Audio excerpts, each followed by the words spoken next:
Я курю только когда выпью. У меня нет зависимости, я могу бросить в любой момент. Мой дед курил до 96 лет.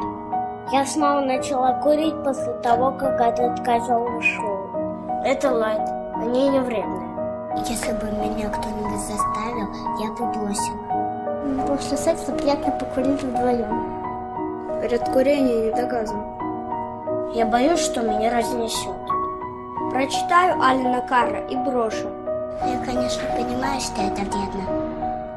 У меня сложный период жизни.